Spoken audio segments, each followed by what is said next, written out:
Thank you very much, and thanks for giving me this great privilege. We're going to start with this work, and it's called, well, I won't tell you what it's called, but let's have a look at it together. And what we could see in this painting is 3 monochrome abstract forms. There's a circle and 2 kind of rectangles. But of course, we also recognize it as a punctuation mark, a loud punctuation mark. And I wanted to start with this work because I think it synthesizes the kind of slippage in your paintings between abstraction, pictorialism, and language. Now, someone once described this as a sign that slaps. Why did you choose the exclamation mark? I'd been making these. It was very apparent that to have success, or to have press, or to have anybody taking notes of you, you had to make a noise. There had to be some entertainment, there had to be some volubility. And I was making these very, very quiet paintings, really, really quiet. And I thought, this is a bit of a disaster. How is anybody going to take any notice of these very, very quiet paintings? So I thought, well, I'll tell you what I'll do. I'll make some very noisy paintings. So I thought I'll just do some exclamation points.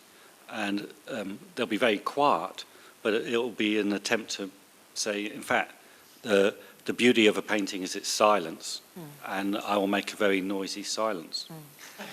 And you're not alone, actually, in using the exclamation mark, because when I was thinking about this, of course, they're peppered all the way through the 20th century. If you look at Dada, they loved exclamation marks. Avant-garde manifestos are bristling with exclamation marks. Well, one of the great things about an exclamation mark is also an I. Yes. Like I. Yes. And of course, that's most of the time, that's what you're engaged in. I, and it drives you mad. But to take that I and accept it for a moment and make a pattern out of it is quite a relief.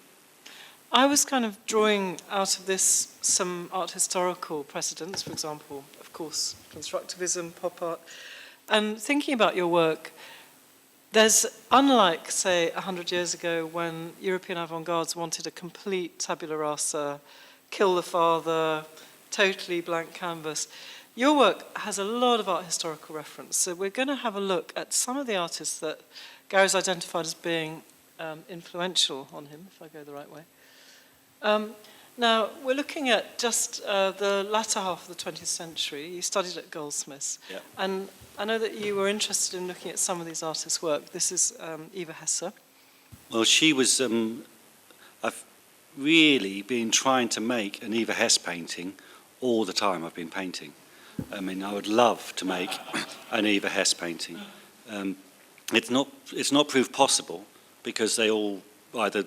If I try it, it looks like an Eva Hesse painting, and I can't quite get it. So what she manages to do is to make a 3-dimensional painting, and you don't think, oh, why did you bother with that? You should just make it 2-dimensional. Why don't you just keep it a painting?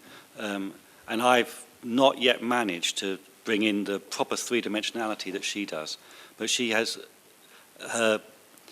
what develops over time of painting, the love of the material becomes so intense that even then I could see how much she just loved the stuff of making, and the paintings even now look incredibly radical. You look at them and you'd be really pleased if you made them. So it was both her personal journey from like into this supposedly crazy art, and her just fantastic liberation to make very beautiful, mad art that just thrilled me. And you can feel that there's still an incredible moving quality to it. And at the time, this was at college, and she was going to be, women artists were virtually non-existent. They didn't really seem like it was a possibility. There was the tail end of feminism within an art school. It was like, can women be artists? What women artists are there? And what can you steal from them? Now, here's perhaps, somewhat unexpected, is this reference to Joseph Boyce, What was it about Boyce's work that Well, when I was influenced at college, Joseph Boyce was like the king. He was like the god of all artists. There was nobody like Joseph Boyce. And, of course, like everybody, I love Joseph Boyce. And at the same time, like I loved his, everybody remembers the piano felt miner's room that he had at Doffe's years ago.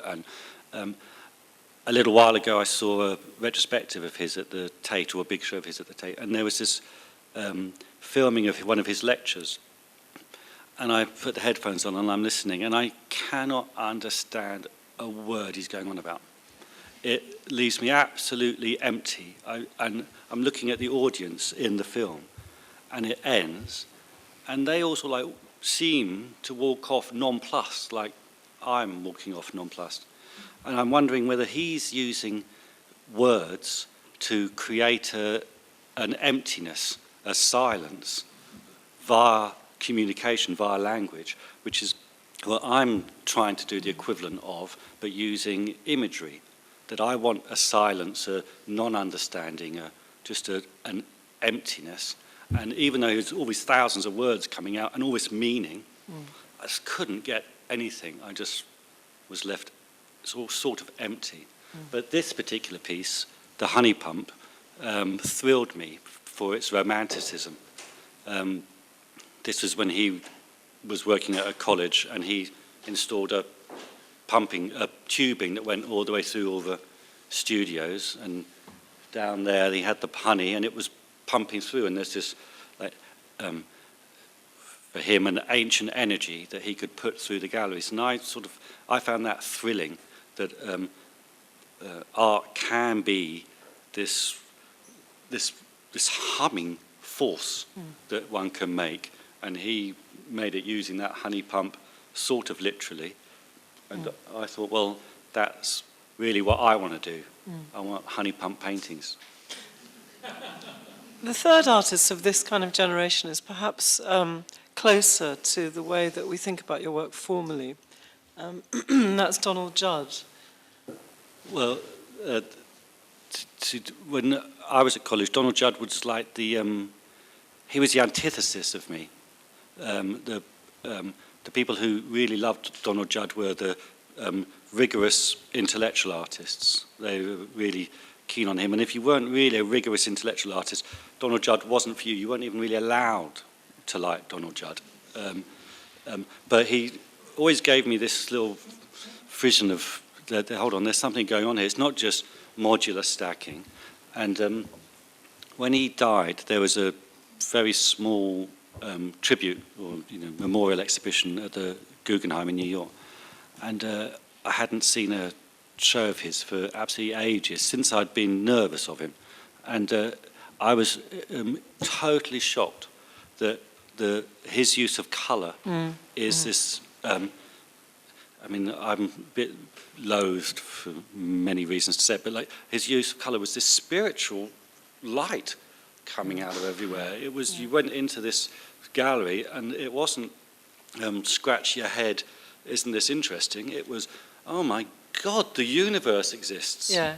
And I just found that overwhelming transformation, really, between what I thought I knew of him and when I looked at it without fear, that he an overwhelming colorist and a desire to contain the universe. I mean, I know it sounds too sillily big, but it was this wow that I just found truly great, particularly because he'd been this you're not as good as me tick all the time. Donald Judd is the intellectual maker of things. You should only do that.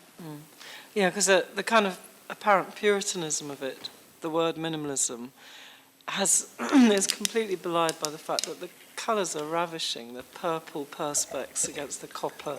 Here, this fantastic red. So there's this incredible pleasure. Well, it seems to be that like it gets.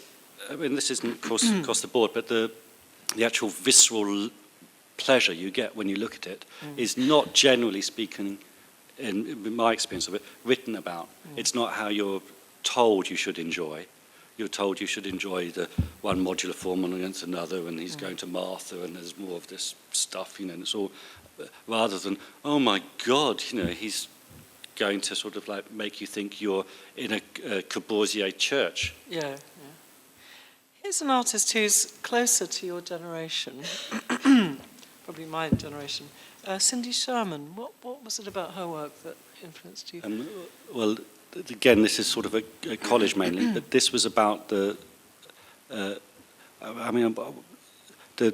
place of women in art. Weirdly enough, was very appears to become very important to me. Like, how do you make art when you're sort of disenfranchised? So it seemed to be that the clearest disenfranchised group at the time were women, and here were women making work, and they're making work about, in her case, about her identity, but her identity being split into these fictional identities. And of course, I wasn't disenfranchised. I was going to be okay, but in the process of making art, how is it that you can make it? How can you have the self and the stuff that you make? And really, these are things that are other than me, that always inform my work when I look at it. And I think, well, can this selfness in this? I'm so confused about it. But can this selfness in this work have a place with Cindy Sherman's fiction of herself? I mean, because it's still her. She's making this stuff. It's only Cindy's work. It's nobody else's. You can feel the reality of her fiction, and I'm in that situation. Because it's not her subjectivity. It's autonomous, but it's using her body as the sort of subject and object. It's not. Yeah, it's not only just using her body, but it's using her possibilities. There aren't any other possibilities for her other than making this stuff. And that's sort of what intrigues me.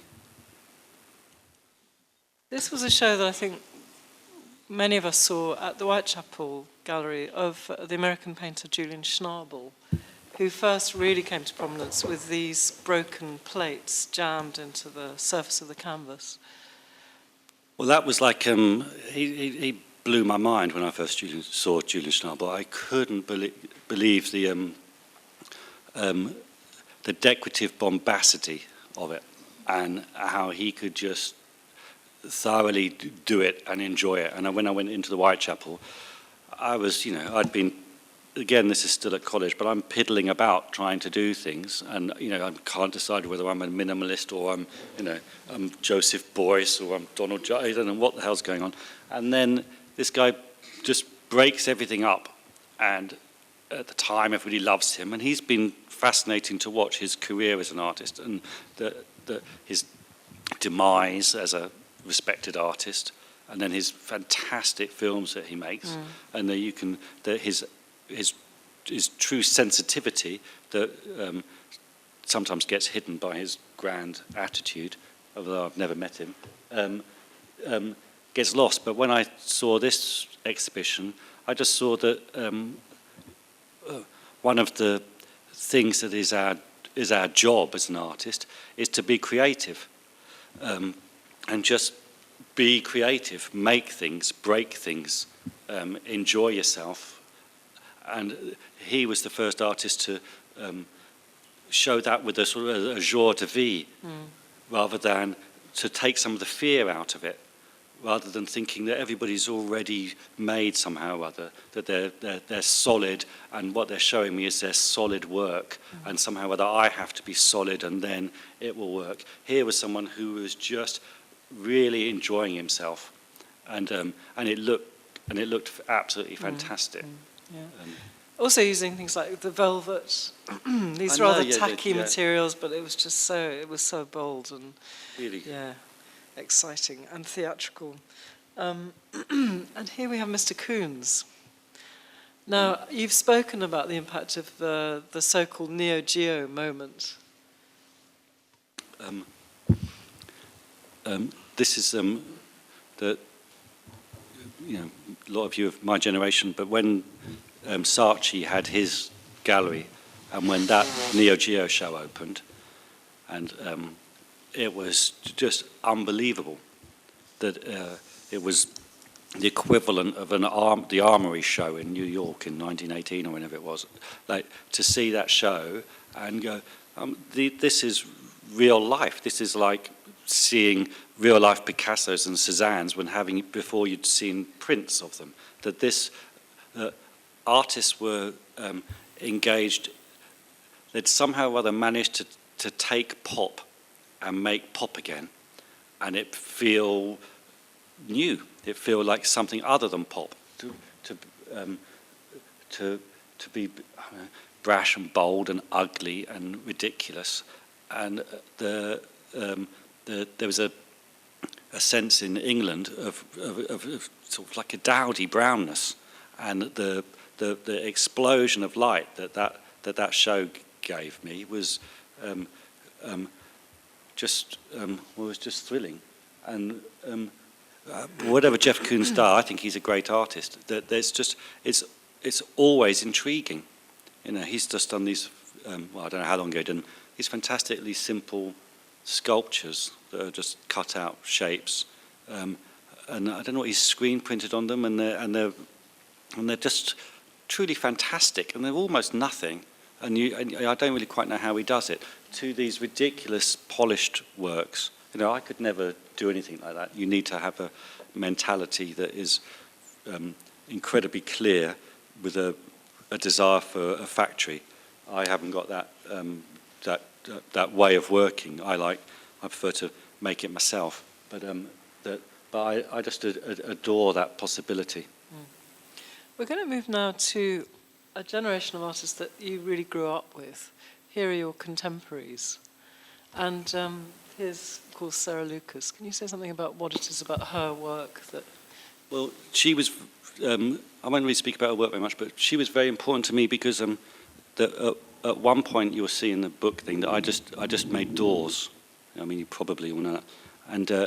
And I was going out with her at the time, and she wasn't making doors, obviously. She'd made a load of formal rubbish, and was desperately trying to not make that, and was making more rubbish, even worse rubbish.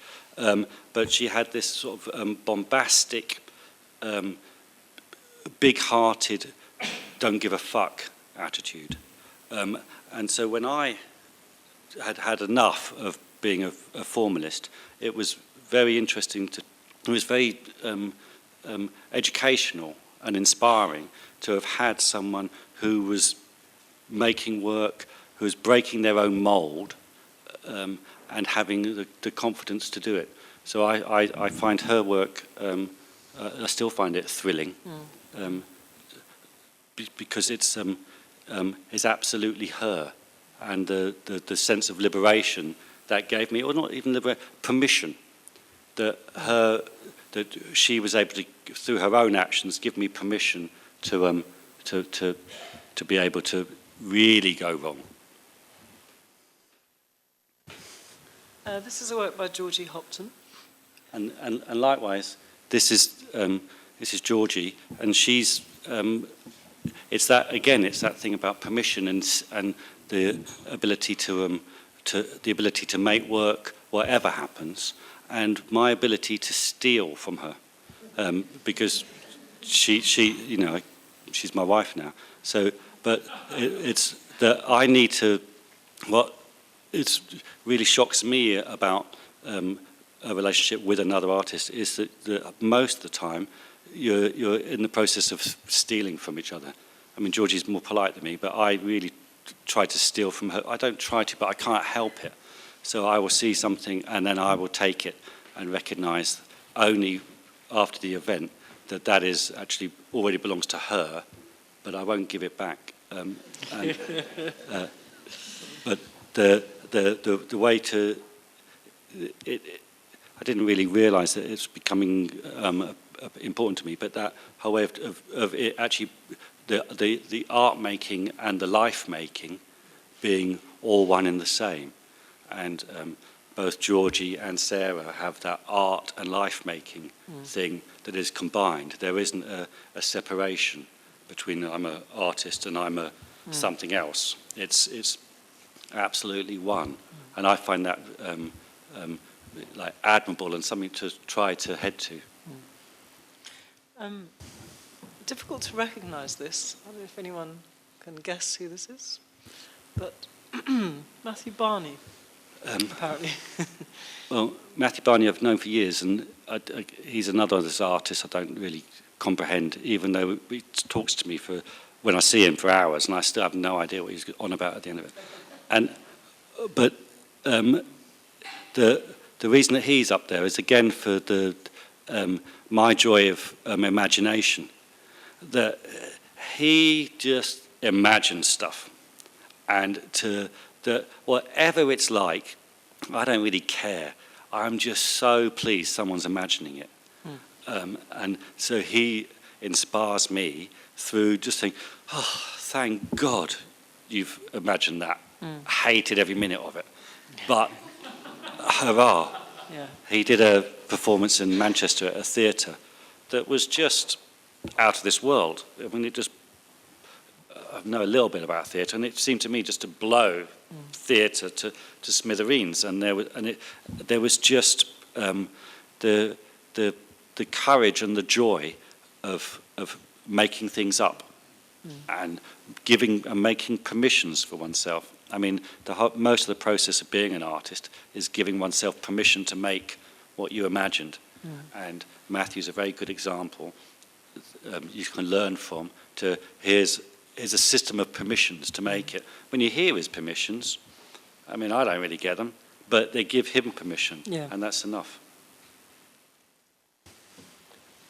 Brice Marden. It's funny we're going through all these people. And Brice Marden's sort of funny. He's very funny. And there's I really like his work. There's a little Dinos Chapman. I really like his work because it's incredibly beautiful. There is nothing, this isn't necessarily a great picture of it, but there is nothing wrong with the Brice Marden. You know, it's just exquisite. And that's, it's both overwhelmingly tedious and just truly fantastic to look at, that you're just given this beautiful thing. He has a joint and he paints his paintings. I had a show once in New York, and I couldn't hang it. It wasn't working. And I saw him. He is represented by the same gallery as me, so it wasn't too weird. But I saw him in a cafe, but I didn't know him. And I went up and I said, hello, I'm me and you're you. I'm hanging my show and I can't hang it. Would you mind coming over and giving me a hand? So he says, yes, he will. So he comes the next day, and then he stands there in the middle of the room, and he just turns, and I stood next to him. And 2 minutes passes, 5 minutes, 10 minutes, 20 minutes, he doesn't say a thing, so I go and sit down. And then like half an hour, 45 minutes passes, and then he goes, okay, bring all of them down half an inch. Except that one, which we do. And anyway, then the show just went bang, and it turned on. And you see that there is a real, he has an incredibly aesthetic eye. And when you look at those paintings, you can see that, and they're just purely beautiful.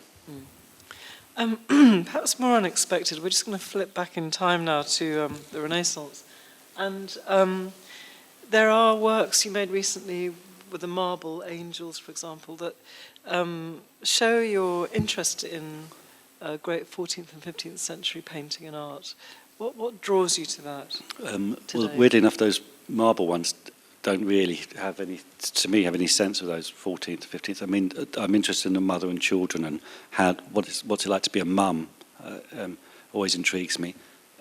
But these paintings are up there because it's terrible to say that when you're looking at that, but when I look at that painting, I go, that's my painting. I can't believe it. There's another one. And when I go round the old galleries, I feel that I am actually looking at myself. I am There you are. I am one of those artists. I just don't happen to have lived then. I live now, but I really am one of them.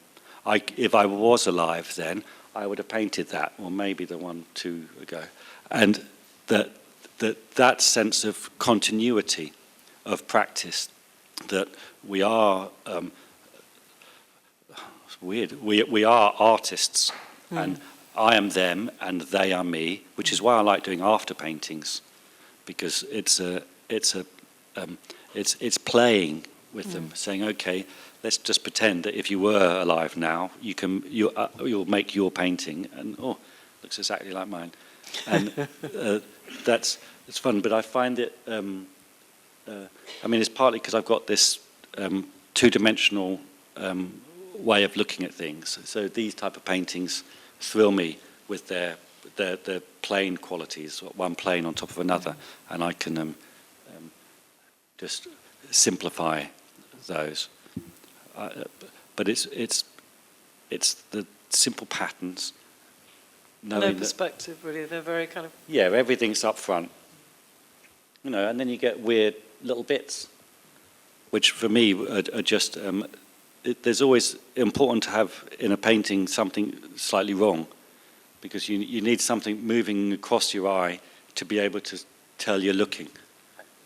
And so, like the bird with the thorns, to me, is what's that doing when he's looking that way? I mean, it's about whenever you could. It's very difficult to do that regularly, all the time, because often it turns into a device, or you have to fight the device quality of it and try to make it in the painting. But if a painting isn't a... this is a weird thing about... So, that's why Brice is fantastic. There's nothing wrong with his. But I prefer, in my own, and in most people's work, there should be something wrong, so you can see it, what. Oh, we're going to get to that, actually. Oh, we know. Oh, back to this. Oh. Oops. No, sorry. Okay.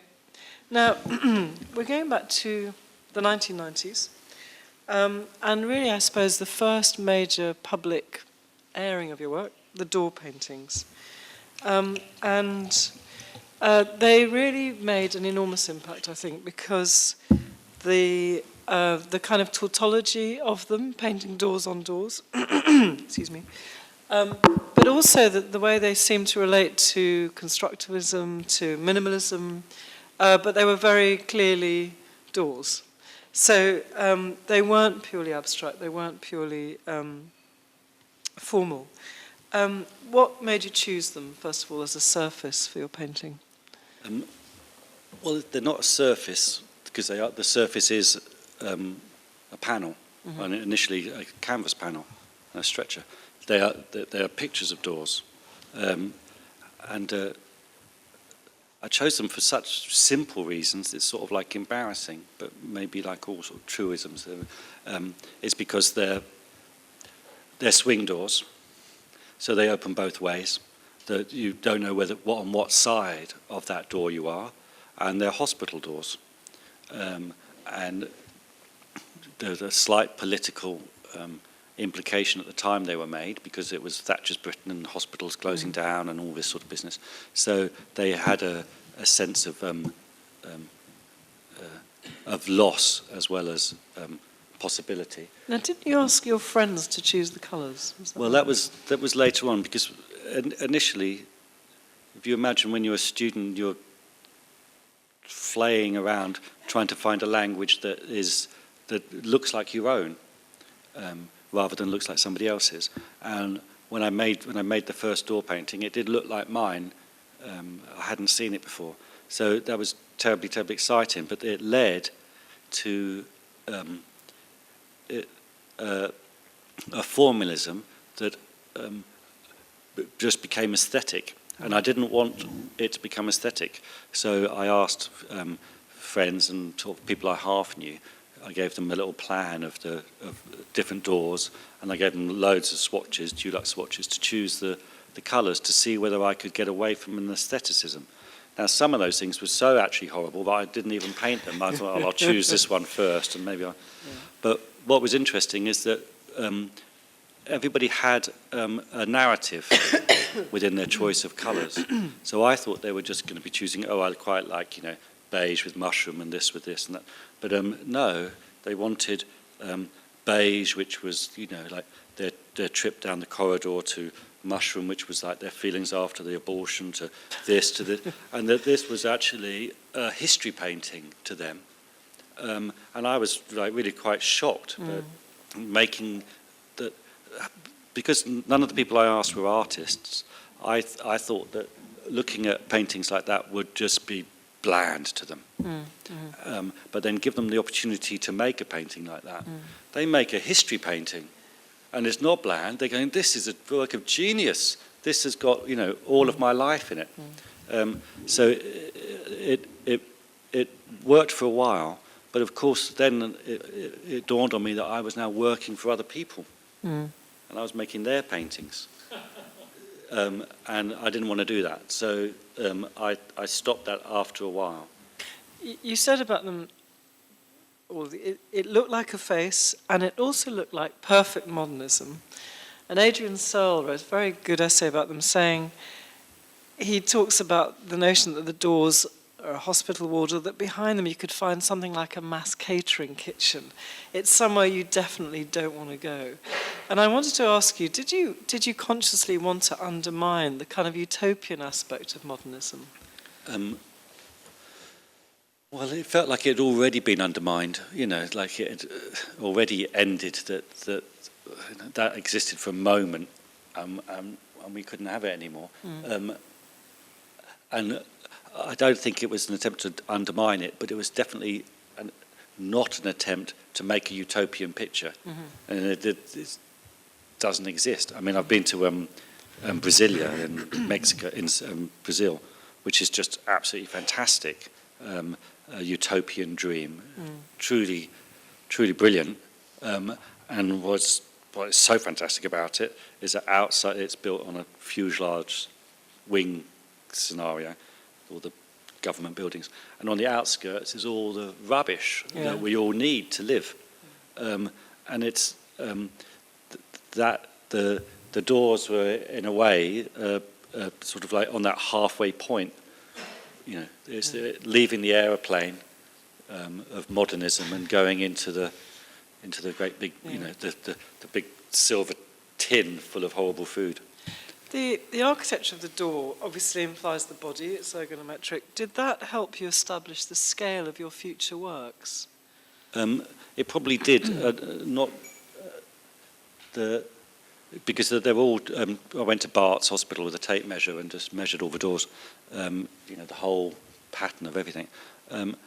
And I've never really liked the horizontal. I'm trying to make horizontal paintings, like landscape size, scale. But I find that the narrative within a landscape is a bit too much for me, because I'm not interested in a story. So everything's vertical. A vertical thing is just a thing. You have a story, but I'll have to discover it. Whereas a landscape, it gives you a tale to wander around in, and I find that very difficult to find a tale. And a kind of horizon as well. Yeah, you have to find some horizon in it, and I find it very hard to find a tale that I'd like to tell. This, by contrast, is a tondo, and I think it's actually, is it upside down? It might be upside down, yeah. I think it's upside down. So this is called Wheel with a Leak. And I was reading your conversation with Ulrich Locke, which is in this fantastic book, and you say, I like things that are full of sadness. So is this a kind of cracked geometry? The fact that it's not pure, it's slightly off-centre in this tondo, and then there's the connection to the edge of the circle. Well, I never measure anything. I'll always do it just by eye. I like the things, vague measurement maybe, but there's never, I don't like anything being truly accurate. I like it to have some, like if you draw a straight line with my arm, it's always slightly curved. And if I was that way, it would be curved this way. So I like all of that stuff. So I try to get it in the middle, but didn't quite manage it. So it's about the kind of fallibility. Yeah, it's about it. It's about it being handmade, but not getting right. And then it's a very ancient wheel. I mean, this is a very old wheel. This is a big circular, like a millstone, almost big circular stone, like I used to see on cartoons. And this is a what's it called, Yabba Dabba Doo wheel, with a flintstone wheel with a hole in it on a piece of wood, and it's the most ancient wheel you could possibly find, which is the wheel that transformed us into art makers, which made society into the Reynolds room and everything. And the poor thing's got a leak. And that's it. We're going to move now to talk about colour. And this is Snowman, 1996. Now, I know that you were inspired by a real snowman that you and a friend made, I think, in Yorkshire in some fields.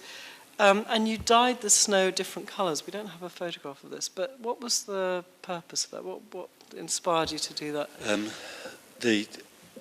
The lack of ability to make landscape paintings, but wanting to make a romantic image, and looking at Caspar David Friedrich, and it's always like if you see the back of the figure looking out. So I wanted to do a romantic painting, sculpture, but I can't paint like Caspar David Friedrich or anything. So I thought I'd have the back of something, and then I'd have the back of a snowman, because a snowman imbues time. So there's not any fun and joy and love and all that sort of stuff playing, but it's got to go. And so, of course, one of the things I love about painting is not only its silence, is that the fact that it just stays. And that the image that it possesses may go, but the painting will stay. And so this is so I went off into the moors and made some snowmen, and then just with the vegetable dye dyed them. I made that painting first, I think, and then when I did that, to try to make a romantic foray into some sort of like ridiculous lyricism. And you poured dye through the snow. No, with the plant spray. Excuse me. And then it's sort of like, it makes it into ice, weirdly enough. And then that coloured it. What does that tell us about your palette? Because they're always slightly pastel colours. Someone once described them as being elegant and naff, sickly and sensuous. And they do seem to have that slight edge to them. They're very rarely just pure primary colours. Can you say something about your palette? The colours sort of fascinating. Mostly, of course, when you have your own sense of what you're naturally drawn to, you don't think of it as, sensuous naff. You think, oh, that's nice. Yeah. There's different. I think I have got a propensity to go towards the pastel thing, but one of the reasons for that really is a sort of determination not to become serious. That to use serious colours in my paintings seems cheap. That you should find the pain rather than be given it. And I did a series of paintings with everything really muted, and I did, and weirdly enough, rather than it becoming horrible, it became extraordinarily elegant, and that, although it was very pleasing, it wasn't.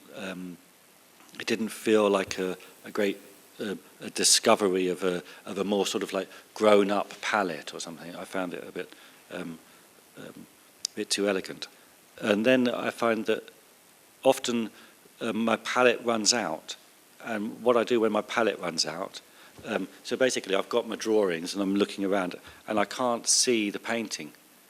And I can't see it because I haven't got the palette for the painting. And then I'll have to go out and find a palette. So it might be this.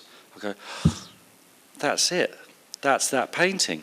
that little bit of red, the greens, the black, I'll take that.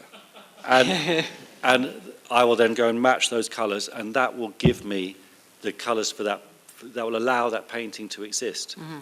And once that painting exists, and the other drawings that have not been able to become paintings suddenly go, you know that, you can use me a little bit with this, and then you find that your palette just shifts for a period. Why is it so uniform? Because it's not descriptive at all. The shapes describe the image, never the colour. And it's very flat, it's very uniform, it's often very shiny, and it doesn't show tone, shade. There's no modulation in it at all. It doesn't seem to perform a kind of illusionistic function. So how do you match the colour to the shape? Well, just sort of simple painterly things about weight. How heavy is that shape next to that shape? Does that one go... I mean, I don't even think about this particularly, but does it go forward or backwards of the colour? I'm not actually that bothered about that. But I don't mind a little bit of this, but it's not something that I try and do. It's usually a sort of it just happens. I trust the painting. I don't really know. I know that it doesn't care. I know that actually all the colours they're real, but they're arbitrary. They could all be a different colour. So I'm allowed that. I give myself the permission that anything can be any colour. I mean, occasionally you can't. I find it's weird. Like I did a black baby once. Didn't mean to do a black baby. I got this mixed this colours very, very dark, like maroon brown. And I just loved the colour, and I thought, oh, that would look lovely on that baby. And then there's a scary baby with green eyes. So sometimes it's the colour has too much social significance that I don't need. Yeah. So I'll have to go. Well, even though all colours are equal, you're no use to me because you signify something that I don't want. And you work from a drawing, which you then project. Yeah. And you work horizontally or vertically? Mostly I apply the paint horizontally, but different bits can be vertical. Because you don't really know what anything, when you're looking along a plan like that, you don't really know what it looks like until you lift it up. So it can be very exciting down, and then in the morning you go to the studio, lift it up, and you go, and then often you break it while it's up and see if you can break it until you can light back down again and then sort of paint it properly. One of the things about this work, and there's a number of them, is that you're also playing with ways of seeing and also our compulsion to anthropomorphize everything. Can you say something about your interest in perception, in how we translate this from two circles to a snowman, and why we do it? Well, I don't know whether I can say anything about my interest in your perception, because it's my perception that I'm interested in the making of it. I'm not inquiring or playing a game with it for your benefit. I'm engaged in it myself, thinking, oh, that's it, and that's the horizon line. That's sort of enough to give me pleasure. And as I've said hundreds of times, that the point of making them is that I'm not there anymore, and to get that, they have to have a little shake that doesn't care about me. The colours and the graphic quality are kind of reminiscent, perhaps, of plastic and consumer objects. And they also have this kind of vibrancy, perhaps, of the electronic media, of stuff that you would see on the screen. But at the same time, there's a constant reference to nature. It's kind of quite interesting that it's always been a reference. This is a vase of flowers. And this painting that I wanted to talk about is called Seabird. And here, it's as if you do what Paul Klee did with drawing, but you take the colours for a walk. And it's also got this, it reminded me a bit of an Edward Muybridge photograph which breaks up bird flight into a series of stills Is that too literal a reading? Well, how I imagined it, this is like one of them. I made a few. It's a device of making them is simple. It's just a Mac program, pointillize or pixelate. But it was years ago when I just got a computer, and it was like a magic button that suddenly did this thing. And there was a thing about giving myself permission here. I've just seen this magic way of making things. I'll make it. But what I was imagining was what a bird sees. Mm-hmm. So I was looking as I was you start with an image and then you pixelate it. So I'd make an image and then I'd pixelate it and imagine that this is how a bird sees. Often when I'm making the paintings, I'm not actually making the paintings as if I'm looking at them. I'm making the paintings as if they're looking at me.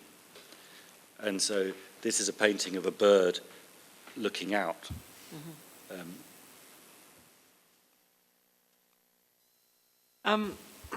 This, one of my favourite paintings, has lots of elements of the natural.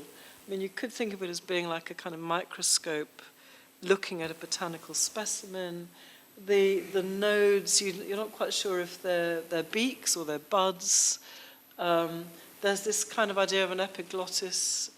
And the title is actually Birdsong. And I was curious to know, were you setting out to illustrate the sound and the association of birdsong, or did you complete this and think birdsong? No, I was set out to try to paint the sort of like the throat of a bird, the action of the singing. Because I mean, I've got this weird relationship with birds. I don't even like them, and I paint them all the time. But I do love them singing, and I do love a London blackbird. It's just this, when you've lived in like far off Hackney in sort of like desolate areas, and then you've got this incredible songbird that just hangs around and follows you. It's just a great joy.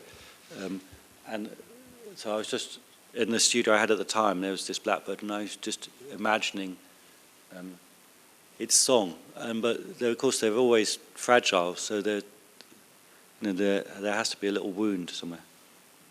Which is the little blue. Yeah, a sublime painting, I think. That's too.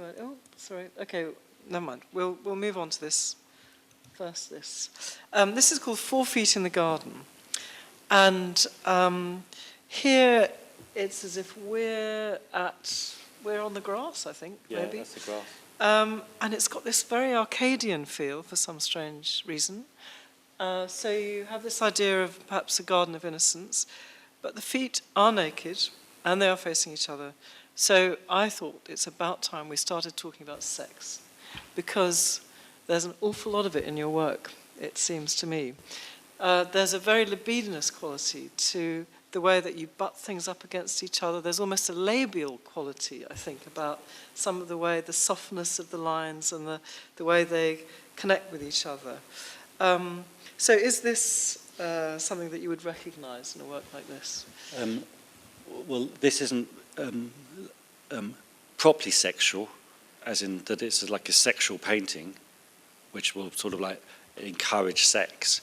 It's more an observation of uncomfortable sexual environments.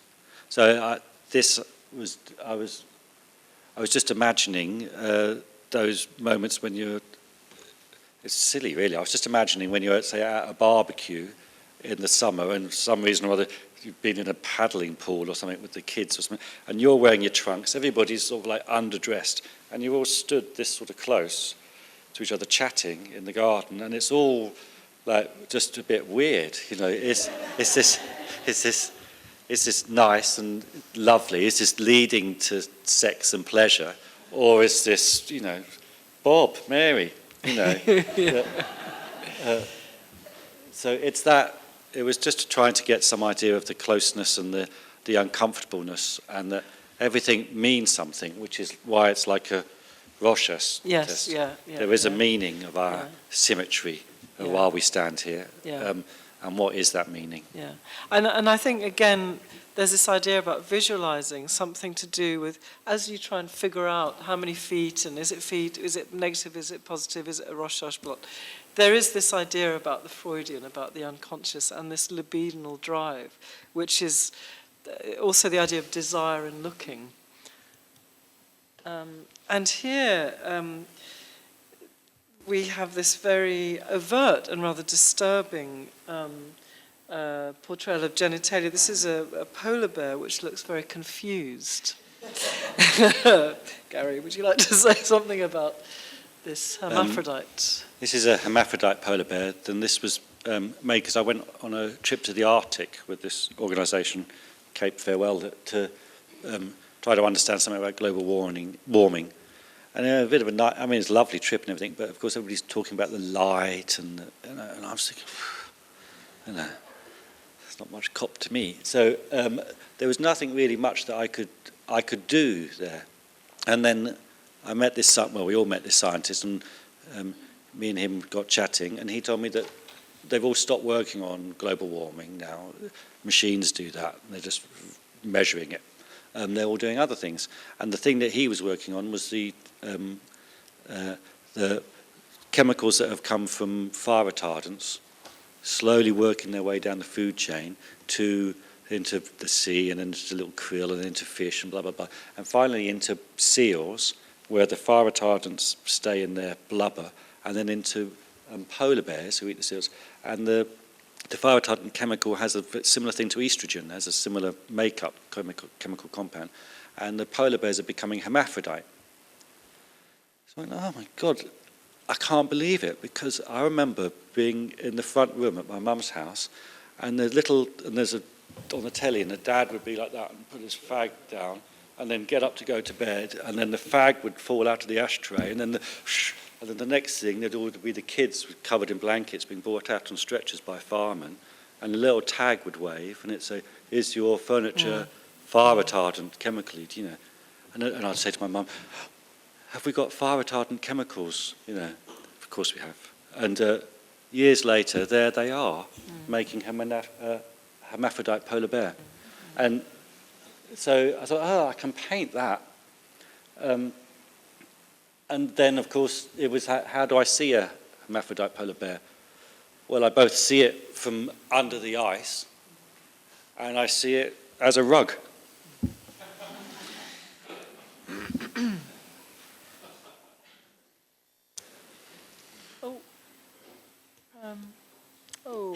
Okay, I wanted to talk a bit more about sex, but we don't have quite the right image. But this was from the series that you showed at the Venice Biennale. And what we're missing is the nipples, which are... There's another work in the series which is quite different, I think, because it's linear. And also it's almost as if you have this image of a naked woman in your head, but you can't get back enough, far away enough from it. And the nipples keep coming backwards and forwards. And we're all kind of in this, it's almost as if we've entered a kind of zone of desire and of the experience of a body. So you can't stand back, you don't see it as a full figure, you see it as all these different fragments floating in and out of one's mind, or that you might be touching or thinking of. Can you say something about that series, which were enormous? That was the other thing. The scale was huge. Well, this is that you can't really see it from this painting, but these were called water paintings. For some, I wish I hadn't called them that now, but at the time I was a bit nervous of them. But the first thing about these paintings was it was the first time that I saw the line, and weirdly, I'd only ever seen. I'd draw the line to mark out my painting, but I never looked at it. I only looked at on that side of it, on that side of it. I never saw it. And then one day I was drawing the line, and I went, "Oh, look at that. That's quite amazing." And then I thought, "Oh, well, that one." And I suddenly realised that I could actually see the line for the first time. And that just seemed like, how many... Talk about the nose on your face. How long is it going to take to notice the very thing that's in front of you? It's ridiculous. So I became excited by the line. So I made all these line things because I'd never seen it before. And I thought, now I see it, I better use it. And the women ones, I had all these line drawings of women, which I'd only ever seen the blocks of them, and it seemed like a good description of how I often look at sexual possibilities. That there's beauty, there's a crossed leg, there's this, there's that. It's all flowing about at all times. And this is from the series American Tan. And this series came out after you really moved to America, where you now live about half of the year, would you say? About a third, yeah. Or, yeah, a third of the year. What effect has it had on your work being there? I live in upstate New York in the countryside, and the most dramatic effect has been the realization that nature doesn't give a damn. It is so indifferent to my existence that it really did shock me. I thought that there would be some there'd be some realization that I existed in nature. That when I pruned a tree and did this, that somehow or other it would care, and it just does not. And I found that very, very shocking. And then I found very shocking the fact that I can look at nature all the time. I can just observe it. And how much pleasure there is in observing. Like I do these things I call three-dimensional walks, which is very slow walking, a few feet, and then stop and wait for everything to come back up and come back down, and then all hang around for you a little bit, and then you walk a little bit more. And I was having a conversation with Georgie about that. It's from having had a conversation with you actually about whether looking at nature is ridiculous and things. And Georgie said, well, it might be ridiculous, but we are the only creatures that can do it. So shouldn't we do it? And so that's the most shocking thing. And cheerleaders? Sorry? Cheerleaders? Well, and weirdly, so that is the shocking thing that's happened, being there. But what is strange is that whatever shocking, your work comes home and it's round and it's still urban. It's still part of your life, even though I'm looking at water lilies and things. And the cheerleaders, of course, are very good for me because they're sexual, they're prizes, they're trophies, they're got great shapes, pull a great shape, they're athletic, they're in their own right, they're fantastic, but can be named as ridiculous. So it's an activity that interests me in all ways, not just looking at pretty girls bending over, which I like, but also the whole weird social necessity for them or desire for them. Well, one of the things that you share, obviously, with artists like Jeff Koons or even Elizabeth Peyton is a use of the mass media as a source of images. And you've used the language of tabloids, like early works like Begging for It. And you've depicted pop stars or semi-stars like Patsy Kensit, and here, of course, Michael Jackson. What draws you to these pop cultural icons? Initially, Michael Jackson I was drawn to because I just felt so sorry for him. So this was made a few years ago, and I just thought there's a man with an incredible talent and totally lost. I mean, I don't know him from Adam, but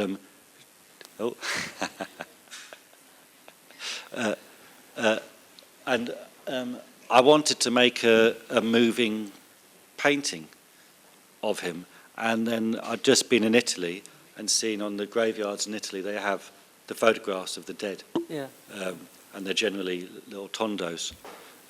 So when I came back from there, I thought I'll do a tondo of Michael, like a little grave pendant for him. But I wanted it to be I didn't want to humiliate him. I felt for him.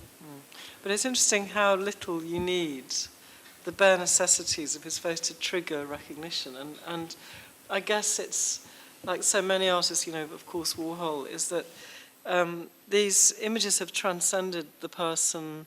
They've become universal in a way, and they are mass-produced.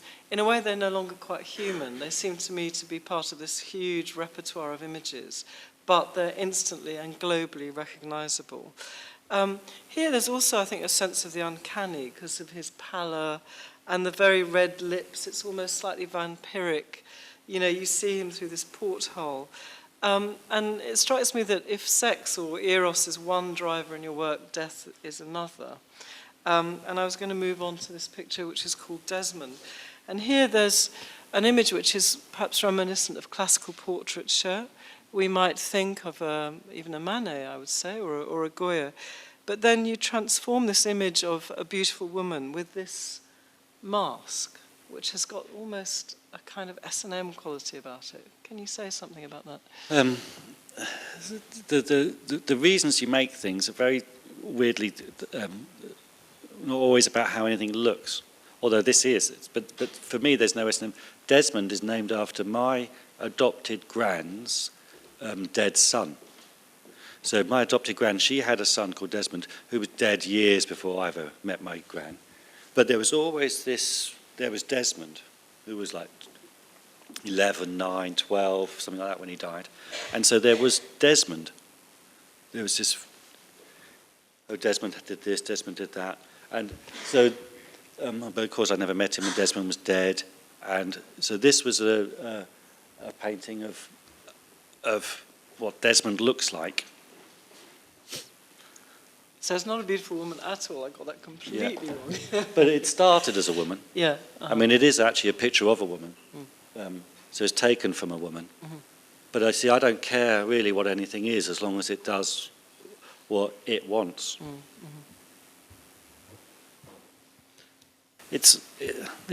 I find it weird. It's all about the painting. It's all I really care about is the stuff at the end of my stick. But I always imagine what it is like to be the thing that I'm painting. So if this is an angel, this is what an angel feels like. I'm never looking at them. We've got two more coming up. These wonderful putti, and this was quite a big shift. Up until this point, you've used metal as a surface for your paintings, and this I gather is a technique used for marble inlay for floors or altars.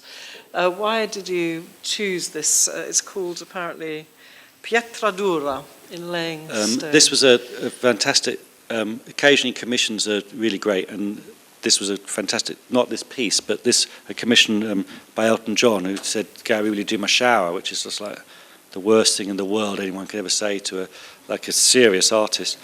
So I said yes for about a year and a half and never did anything. And then finally he said, you might know something, he said, "Look, just get a spray can, come over, write Elton's a cunt on the wall, and I'll buy it." Now, he didn't really mean that. What he meant was, just do something. I don't care. I want your work. That's what I want. Make your work. Don't worry about it being a shower. So I felt relieved at that I didn't have to worry about putting something in this goddamn shower. So I go on the way to the studios, Bunhill Fields, and I go and pop money on William Blake's grave. And anyway, so I was looking at the lettering. I thought, oh, well, maybe I'll just take his letter the lettering into a line and make a drawing.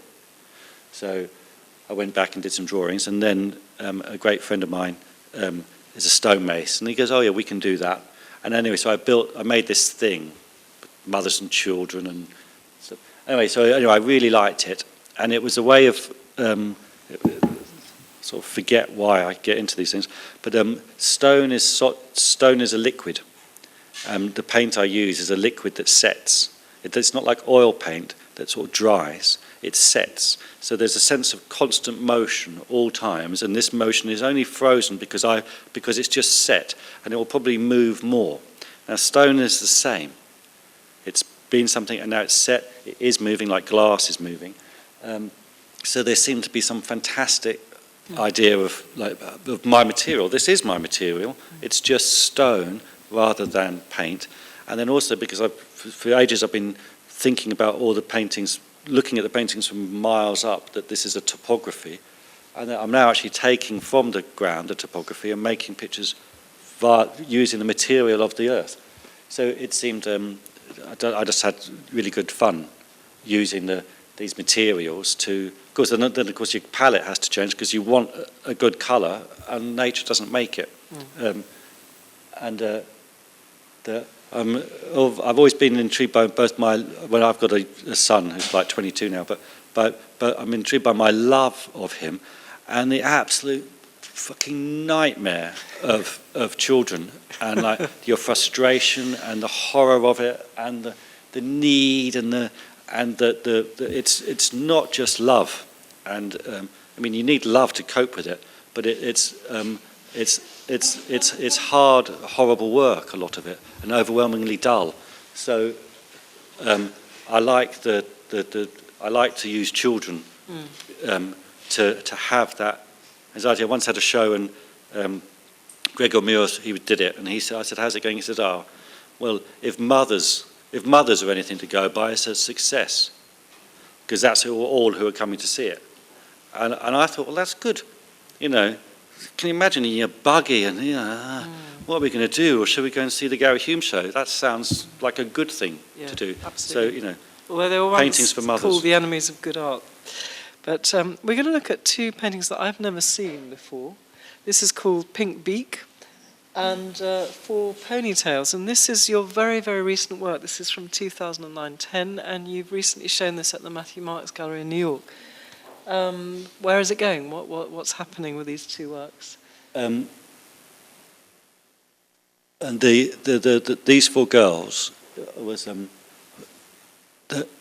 the whole permission thing is just so ridiculous. I can't do landscapes. I can't do landscapes. It's a nightmare. Landscapes I can't do. I hate the narrative. And then I'm around at a friend's house and I go, I can probably do flat screen TVs though. And so I think now this is not a landscape. This is a flat screen TV. I can do anything on a flat screen TV, and I won't have that horrible trouble of the narrative. And I wanted to put in to this painting very nice young girls, and there'd be a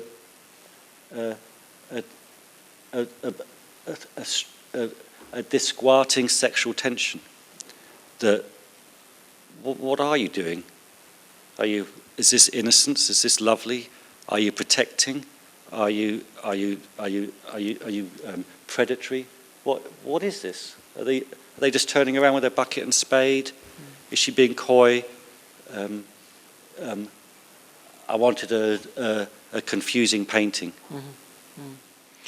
We're going to now draw things to the close, but before we do, I thought we should just look at how you install things.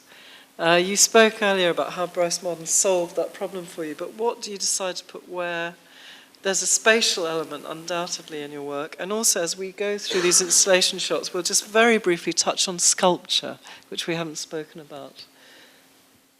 Well, most of my installations are done with Georgie and me, so mainly Georgie. So she does the whole, you've got to be kidding, I hate that painting, that's rubbish. You can't have that next to that. And I get all anxious and nervy, and I just sit around for a while until I see something that I really don't like. And then I respond with a don't like. That's at the Whitechapel. Now, this show in 1999, you actually put walls at right angles, or you hung paintings at right angles to the wall. Why did you do that? Because we didn't have enough space and to fit everything I wanted to put in. And on some of them I had painting on one side and painting on another. And this is like some of the silly things that you do that seem really important at the time that are absolutely not important. It's ridiculous. That I wanted to make it, like on that one, say, you can see the back of the painting. I wanted to make it clear that they were fictions. That once upon a time I had a load of posh ladies come to a show, and they just didn't like it. and it was just awful. And they started asking me questions, and I realised that they hadn't quite comprehended that they're actually made, that they didn't exist before, that nothing was like it before, and this is it. They actually thought it was something that I sort of picked up from somewhere and was showing them. And so for that reason I thought, which is totally stupid, that I wanted people to see the back of the stretchers, to know that it's only that thick. There ain't nothing to it. That's it.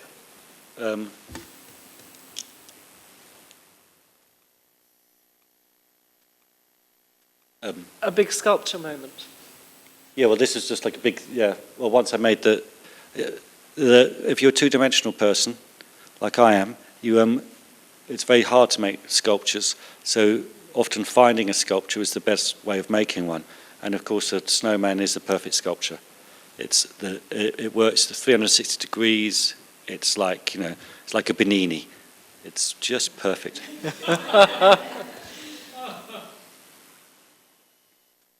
But again, it's the same treatment of colour. It's all over. It's uniform. There's some shiny. variations turn up occasionally, but that's a group show I'm in there. But generally it's one. See, there's 3. Balance and composition seems key here. Well, drawing is everything. It's really more important than colour, because you can solve problems with colour, but you can't save anything. But so if the drawing is no good, you can't. Whatever colour you use, it's lost. So if composition is drawing, then drawing is everything.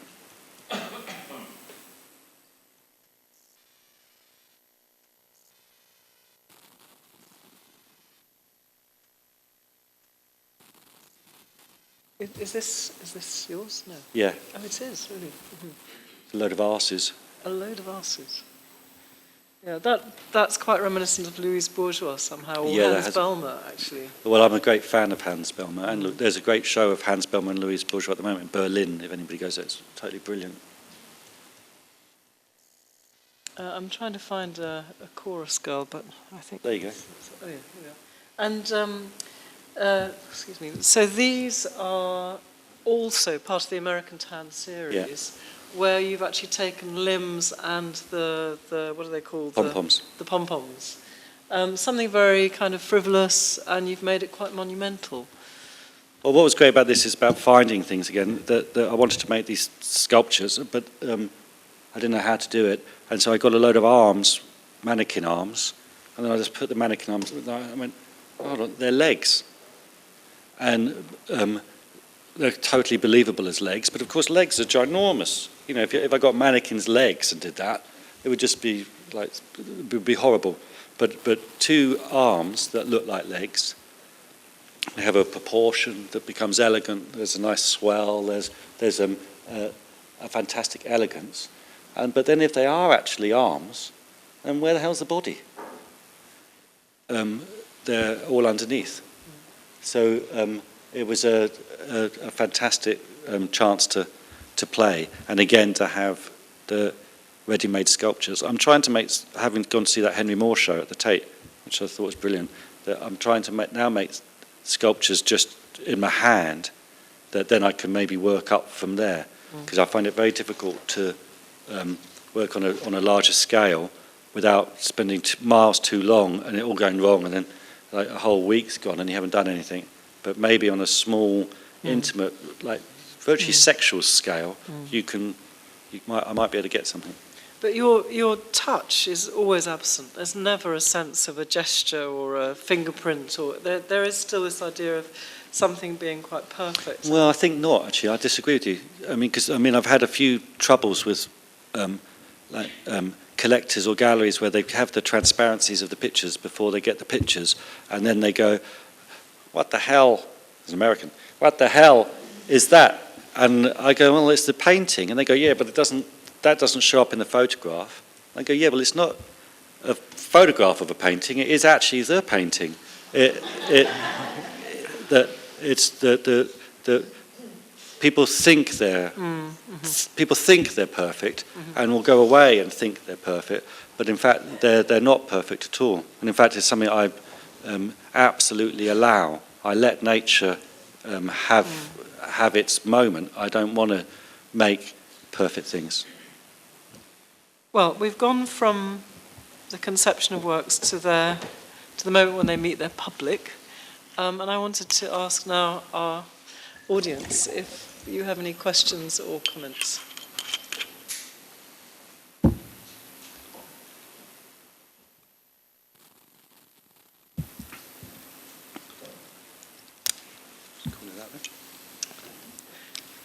Thanks, Julian.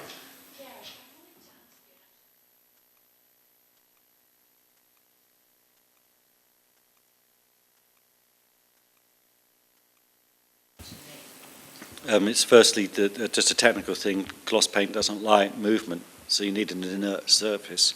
But what came as a surprise was that the aluminium is so beautiful that when it arrives, you have to make something that is better than it. So like Ad Reinhardt saying, you know, the stuff in the can is just, well, I can't remember his phrase. It was a beautiful thing about that beautiful paint in the can. The panels are already gorgeous, and how are you not going to ruin that?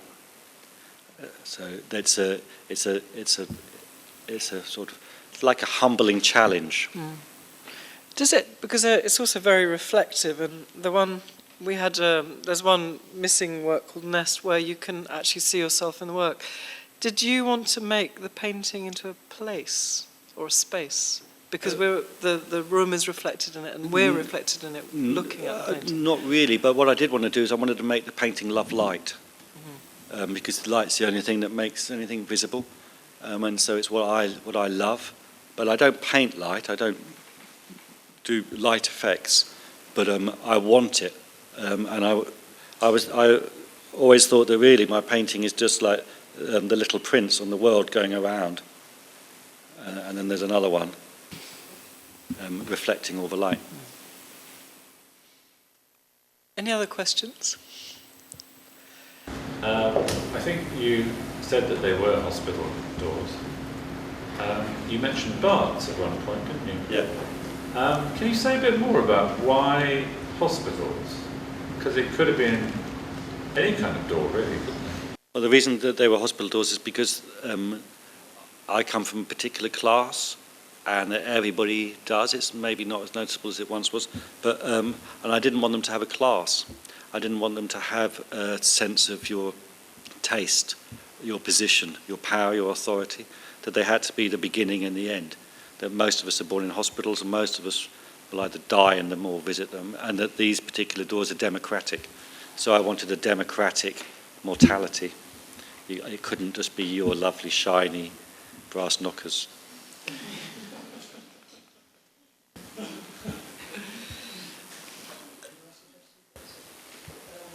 I've really enjoyed when your work's been out in the world as well. It's sad as when I wasn't around the Hayward Gallery.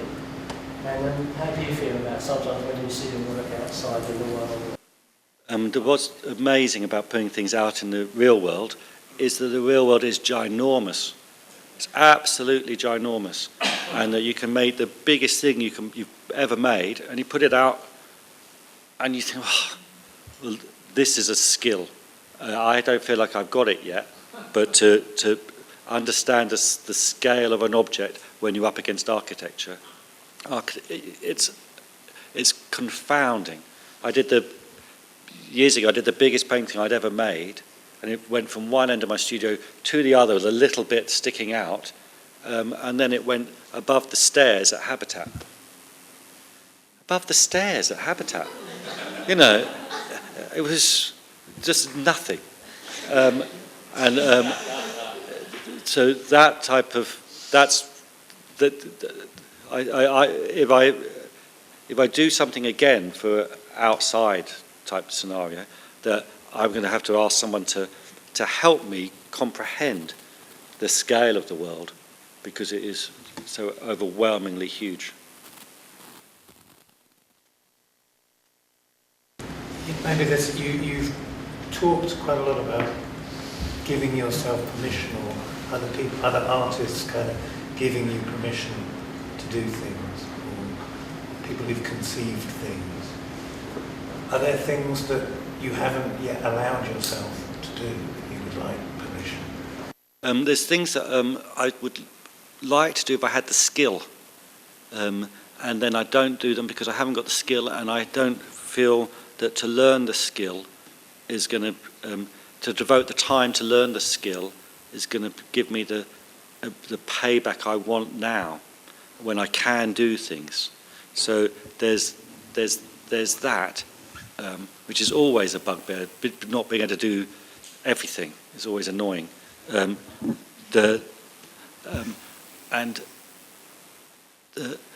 It's a. I've just made these paintings that they're very quick paintings, and it's intriguing making them because I don't really know what they are yet. But the ones that are, when I'm making them, it's intriguing because I go, oh, that's looking good, brilliant, oh, fantastic. And that's how long they must take, these paintings. And I finish and I go, well, no wonder it looks good. It's so and so's. It's already been made. That's why you liked what you were doing. So I'm trying to give myself some permissions to make it maybe more to be able to become mine. I'm sorry to have rambled like this, but basically you have to do it every day. There is no point when you don't give yourself a permission, because as an artist, you're not interested in what you do well. You're only really interested in what you can't quite get, and then hopefully find it. And to find that, you have to be. It might be rubbish, that mark, but I'm willing to do it. Any more questions? I wanted to ask a question about the making of the work, and maybe not your quick paintings, but your slower paintings. Do you work on one at a time all the way through, or do you have several on the go? No, I'll have several on to the each go. other? I'll have several on the go, and because it's all quite laborious, it takes there's not many hours necessarily, but on each. But you work for a couple of hours on a day on one, and then you have to move on to something else. But and then they move around as they develop. They move around the studio into sort of like, oh, this is finished. How's that working with that? And then that comes in, and then that one comes over, and they start to talk with each other. It sometimes feels a bit dangerous working on so many at once, or having the studio so full, because you can't really tell whether that painting's only finished because that one's over there. And if you move that one away, that painting won't be finished. So there is a bit of worry about that, because you can remember them. But it's very, very nice to have. Because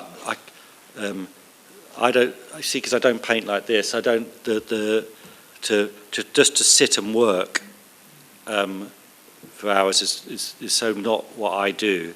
That they need to.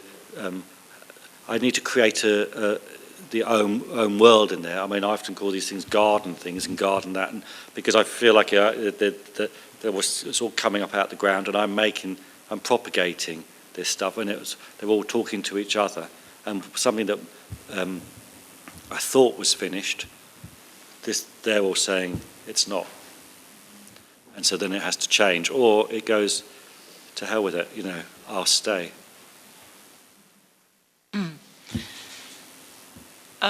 One last question. Shall we repair to the bar? Well, thank you to the Royal Academy for hosting this and giving us the rare privilege of hearing a great painter talk about his work. Thank you to Perrier-Jouet for the lovely drinks. Thank you also, I'd like to thank Robin from Other Criteria, who helped put all the images together and worked very hard on making this event. And also to the team at Other Criteria for this incredible book, which is a real work of art, I think. And most of all, thank you, Gary, for a great talk. Thank you.